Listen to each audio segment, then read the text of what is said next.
أعوذ بالله من الشيطان الرجيم بسم الله الرحمن الرحيم وصلى الله على سيدنا محمد وآله الطيبين الطاهرين.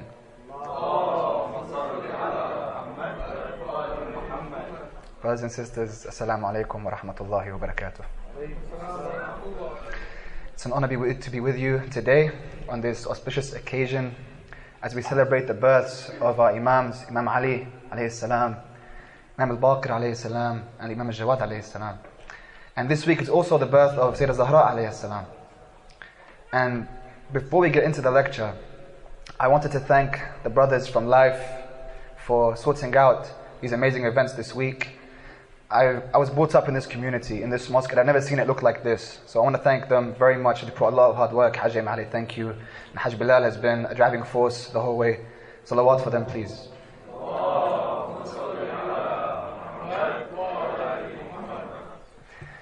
Now, when I was wondering what to talk about today, I thought if I was to ask Imam al-Baqir alayhi salam what to talk about, he'd probably tell me, talk about my grandfather Ali.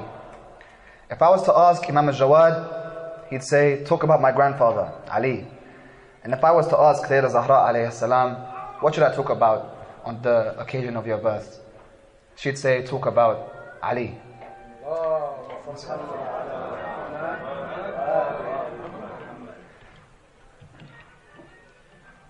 And so, today we'll be talking about the merits of Ali ibn Abi Talib, his station with Allah, his station in the Quran and the Hadith, and his station with Rasulullah sallallahu alayhi wa alihi. Now, I take you to the year of the elephant, 1,400 years ago. Prophet Muhammad sallallahu alayhi wa alihi has just been born. Fatima bint Asad comes to Abu Talib. She wants to congratulate him on the birth of Muhammad sallallahu alayhi wa. And he tells her, shall I tell you something? She says, what? He says, Usburi alayya sabtan atiki bimithlih. Wait for me, be patient with me for sabtan, 30 years, and I'll bring you someone like him. So Abu Talib already knew there was someone coming. Rasulullah knew there was someone coming. 30 years later, Fatima bint Asad is pregnant. And Rasulullah would talk to her stomach. He'd tell her, I'm waiting for you. Come on. I can't start this without you. I'm waiting. Allahumma salli ala Muhammad wa ali Muhammad. And the pregnant Fatima walks outside the Kaaba. She raises her hands to Allah in dua and she says, Ya Allah, I believe in you. I believe in your prophets. And I believe in all the scriptures you sent down with those prophets. By the name of the one who built this house and by the one in my womb, make the pangs of birth easy for me. And as she made this dua, we all know the story. The walls of the Kaaba come down and she enters into the holy house. And the beautiful thing about this is when you think about Sayyidah Maryam and the birth of Jesus, she had to leave the Holy Land when giving birth to Isa. But Fatima bint Asad was invited into the house of Allah. Now when this happened, the doors of the Kaaba closed again. And Mecca was in a frenzy. No one could believe it. People witnessed this. And they'd come and they tried to open the Kaaba and they couldn't. They had keys to the door of the Kaaba. They tried to open the door. They couldn't open the door. She stayed in there for 3 days. 3 days in the mercy of Allah subhanahu wa ta'ala. On the 4th day, Fatima bint Asad emerges with a light in her hand. Ali ibn Abi Talib, the one who is going to give his life for this religion. And since he was a baby, in the cradle, Rasulullah used to live with his father Abu Talib. Rasulullah would sleep next to the baby Ali. He would sleep by the cradle. When Imam Ali grew up, he describes how he was with Rasulullah. He says, كنت أتبعه اتباع الفصيل يأثر أمه. Al-Fasil is like the baby camel. He says, I was with Rasulullah like the baby camel was with his mother. It's under the legs of the camel. It walks between the legs of the camel. That's how he was, since he was a baby. As soon as Ali could walk and run, that was all about the Prophet. Always next to the Prophet. Wherever the Prophet would go, Ali would go. The young children ages 10, 11, 12, they used to throw stones at the Prophet. And Rasulullah would ignore them. We know how merciful he was. He'd let them go. But little Ali wouldn't let them go. He'd get very angry. And he'd run to them and pull them by their ears, and they wouldn't do it again. He was with them from the very beginning. And so when it comes to Yawm al-Ghadir, we think, why did it take so long for Rasulullah to announce that Ali was going to be the one who would succeed him? Until Ghadir. We look to Ghadir as the day of the announcement. And I wouldn't blame anyone for thinking, why so late? Why 2 months before the Prophet dies does he talk about the announcement of the successor? Shouldn't it have been before? Well, it was before. It was way back. If one is to just look at the history between Rasulullah and Ali, they would know it's so obvious, it's just in so many different sources. If you were to gather them, you'd think this is too obvious. That there was no confusion when the Prophet passed away. There wasn't confusion. Things happened, but the confusion about the successor was not there. Everyone knew who the successor was from the beginning.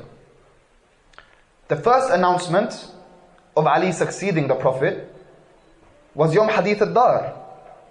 Ali was still very young at that time. And the ayah comes down, أعوذ بالله من الشيطان الرجيم وَانذِرْ عَشِيرَتَكَ الْأَقْرَبِينَ. Tell your close ones, your near relatives. Allah is telling the Prophet, tell your near relatives. About what? So the Prophet gathers his relatives, gathers the Bani Hashim. Abu Talib is there, the Bani Hashim is there. And he tells them, من يؤازرني على هذا الأمر وهو أخي ووسيي وخليفتي من بعدي. Who is going to be the one who's going to be my brother, my trustee, and the Khalifa after me? 3 times. He says it and he puts his hand on the shoulders of the very young Ali and he says, هذا أخي ووسيي وخليفتي من بعدي فأطيعوه.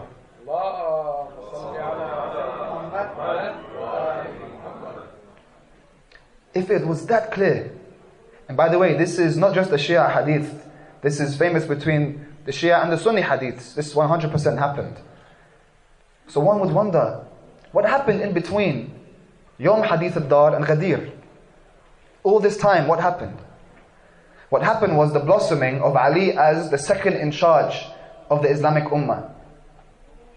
He blossomed as the one who would take over after the Prophet. If you look at how they lived together, he was the advisor of the Prophet. He was the general of the army of the Prophet. He was the flag bearer of the Prophet. He was a personal bodyguard of the Prophet. He would take care of all the things that need to be taken care of in the government of the Prophet. If a man was to come, a random man, if you put him in Medina at the time, and you let him stay for 2 days, and no one tell him anything, 2 days, let him watch the city, watch what's happening in Medina, and you asked him, excuse me, who is the one who is the second in charge of the Islamic Ummah? He'd say it's him. It's that one. He's the one that's always with the Prophet, that goes home with the Prophet, that leaves the house with the Prophet. It was very clear. Anyone could see it. It didn't even need Ghadir. Ghadir happened because never before in history at that time had that many people been gathered in Mecca around the Kaaba. So Rasulullah took the opportunity and he announced it. After announcing it so many times throughout his life. But it didn't actually need an announcement. It was very evident. This is a mosque. What's more evident? What's more clear? Me telling you this is a mosque or it being a mosque? It being a mosque. Ali, him being the successor is more clear than someone saying he is the successor. It was very clear. And if someone wants the announcements are various. It happened in Qurayda, in Bani Qaynuqa, in Nadir. When they came to pay allegiance to Abu Bakr, a man by the name of Khalid ibn Sa'id ibn al-As came to Abu Bakr and he says, كيف نبايعك وقد بايعنا علي يوم قريظة. How can we pay allegiance to you? And we paid allegiance already to Ali in Qurayza. In Qurayza. They had already done it. The examples of Ali's station are various. When it came to knowledge, Imam Ali would sit down and ask the Prophet, and the Prophet would answer. And all the companions would be gathered around. And then when the Imam Ali would stop, the Prophet would begin to give him knowledge without the Imam asking. and everyone would be very curious, especially the three Khalifas. They'd be curious as to what's happening, what are they talking about?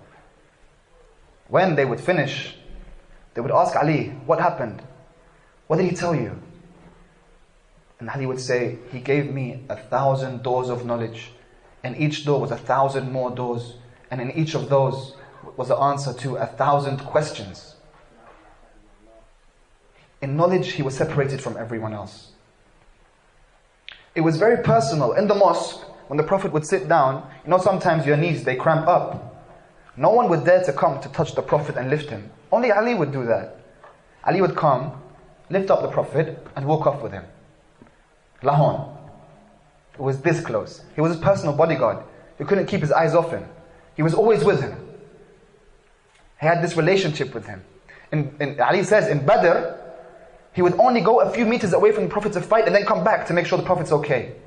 He was very anxious when it came to the Prophet. There was one time, forget war, in Medina. When they came to Medina, one day, Imam Ali walked with the Prophet, they went home, Rasulullah went into his house, and then as Ali came out, he got worried. The Prophet was out of his sights for a few minutes, and Ali was worried, he was anxious, so he came back to the house, and he knocked on the door. And one of the wives of the Prophet said, Rasulullah is busy right now. But Ali couldn't accept it, he knocked again. And she said, he's busy, and he wouldn't leave, he knocked. When Rasulullah came, he asked, who's at the door? She told him, Ali said, open the door. Forget that. But let's think about how anxious he was, coming home, how he couldn't get his eyes off him. He was always with him. They had this relationship. There's a nice story that I like about one of the chiefs of the Arabs. Their daughter was taken in a war by the Muslims. Now Rasulullah, he didn't want to make her a prisoner because her father was very well known and very powerful. So Rasulullah wanted her father to come so he can speak to him, so he can become a Muslim. When this young woman was sitting down, she wanted to ask the Prophet to free her, but she was very shy. The Prophet knew this, but she was shy. Every time the Prophet would come next to her, she wanted to say, please let me go. But she didn't know how. Imam Ali would be there, he'd tell her, speak to him. Speak to him now. What does that tell you? He was the secretary of the Prophet. If you wanted him, Ali would hook you up with a little message, a little hangout with the Prophet. That's who he was to him. They were that close. It was evident. It doesn't need an announcement. We all know the story of the hijrah to Medina. When Ali slept in the Prophet's bed, and the Prophet took the back roads to get to Medina in the middle of the night. It took him 15 days. And Abu Bakr was waiting for him in Medina. Although the Prophet had told everyone to go to Medina, Abu Bakr was waiting for him in Mecca. He surprised him on the way. And he had 2 camels. So Abu Bakr had arranged this already. Now the Prophet did not accept the camel except to pay for it. He paid for the camel. And we'll know why now. Because when you look back at history, every little detail counts for something. You see, now we're trying to gather the sources to get an idea about how it was at that time. The Prophet's station, the Imam Ali's station with the Prophet at that time. And so he pays for the camel, and they're on their way to Medina. They stop about 7 kilometers outside of Medina, in a town called Qibba. Those who have been to Hajj, they know Qibba, Masjid Qibba is the place where Rasulullah prayed his first prayer before going in. He built a masjid there. Now Rasulullah stopped there. Abu Bakr told him, let's go inside. Let's go to Medina. Rasulullah said, I won't go inside without the one who sacrificed himself for me. I won't go inside without Ali. Now the narrations say Abu Bakr pleaded with the Prophet to go inside. He was very adamant. Why? He was adamant and he actually got upset. And so he entered Medina on his own. It says that Ghadab, he went into Medina on his own. Forget. But why upset? Usually we get upset when we lose something. Tayyib, what have you lost? Let me take you back to Imam Khomeini when he was coming down, returning to Iran after the revolution. You know that picture of Imam Khomeini coming down the plane? It's a famous picture, iconic picture, right? We all know that picture. Who is he holding? Who is holding his hand as he comes down? Who's he leaning on? You see, behind him is Shaheed Mutahhari. Behind him is Sayyid Ahmad, his son. You see all the men of the revolution there. But he calls the French captain of the Air France, come hold my hand. Because he can't be the Wali Faqih. Why? Because he knows this iconic picture is going to go down in history. We all know it. And if people look at that picture, they would say, the one who's holding him is the second in charge. Someone might misunderstand. The person who's holding his hand might misuse it.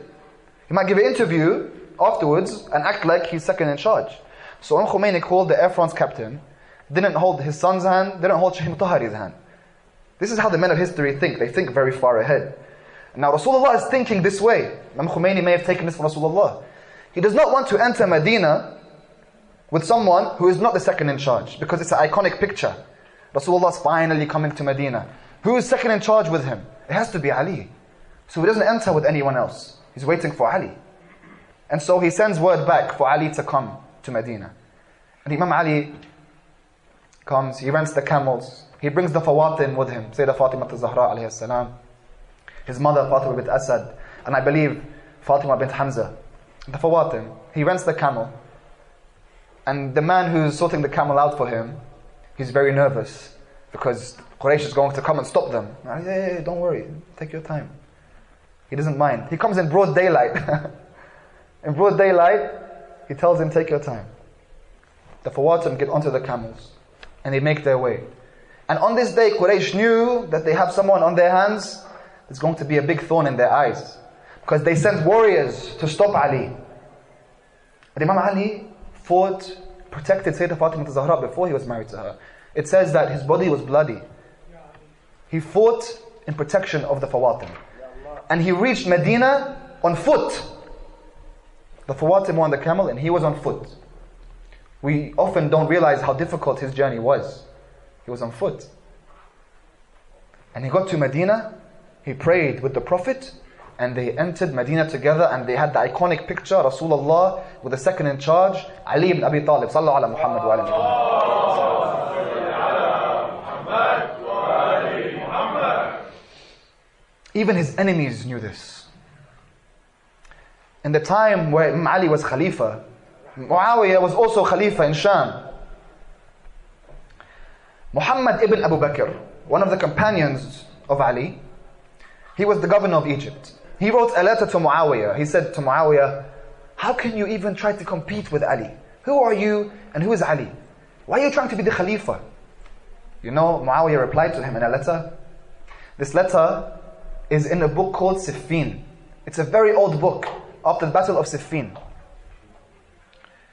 And Muawiyah writes in the letter, it's very clear. Because you're right. كان علي في زمن رسول الله كالنجم في السماء لا يطاوع. Muawiyah is saying it. He says, Ali in the time of the Prophet was like the stars in the skies. You couldn't reach him. Muawiyah is saying it. What does that mean? It tells you, if you wanted to speak to Ali, you had to have someone to hook you up with Ali as well. Ali was at the station of Rasulullah in the time of Rasulullah. He was right there. If you come to the Quran and Hadith, too much. Too much. Ya ayyuha alladhina amanu. Shia and Sunni scholars say alladhina amanu in the Quran. When it's in a positive way, it's about Ali ibn Abi Talib. Ihdina as-sirat al-mustaqim, the straight path. Give us the straight path, it means give us Ali ibn Abi Talib. It means give us Ali ibn Abi Talib. In the Quran, al-Naba al-Azim, the great news in the Quran is about Ali ibn Abi Talib. When the Prophet went up in Mi'raj, he went to the heavens, Allah subhanahu wa ta'ala spoke to him directly. But he spoke to him in special sound waves. He spoke to him in a special voice. He says, I want to speak to you in the voice that's most loved by you. So when the Prophet comes back, he says, كلمني الله بلهجة علي ibn Abi Talib.